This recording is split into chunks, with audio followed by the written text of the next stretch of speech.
মানে আমার ভীষণ অবাক লাগে এরকম একটা প্রশ্ন কেউ কিভাবে করে। আর এই প্রশ্নটা একবার না বারবার আমাকে করা হয়ে থাকে।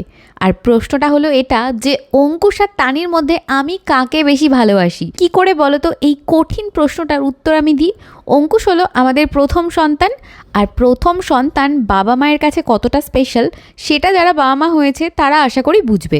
প্রথমবার একজন মেয়ে থেকে মা হওয়া, প্রথমবার নিজের হাতে নিজের সন্তানকে কোলে নেওয়া, প্রথমবার তাকে নিজের হাতে যত্ন করে একটু একটু করে বড় করে তোলা, আর এসবের অনুভূতি একজন বাবা মায়ের কাছে ঠিক যেন স্বর্গের অনুভূতির মতো, যা হয়তো কাউকে শব্দ দিয়ে বুঝিয়ে বলার মতো ভাষা আমার জানা নেই। আর অঙ্কুশের পর তানি যখন আমাদের জীবনে আসে সেটাও খুব স্পেশাল, কিন্তু একটু আলাদা রকমভাবে। কারণ সেই সময় আমি আর অর্ঘ্য শুধু একা নেই, এবার অঙ্কুশও আছে।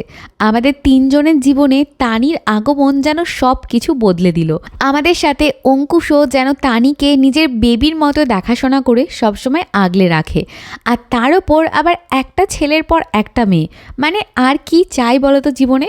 ছোটোবেলায় যেমন পুতুলকে নানান রকমভাবে জামাকাপড় পরিয়ে নানান রকমভাবে চুল বেঁধে সাজাতাম, এখন আমি সবটাই তানির সাথে করি। এটা একদমই একটা আলাদা অনুভূতি। প্রথমবার নিজের ছোটোবেলাটা যেন তানির মধ্যে দেখতে পাচ্ছি রোজ।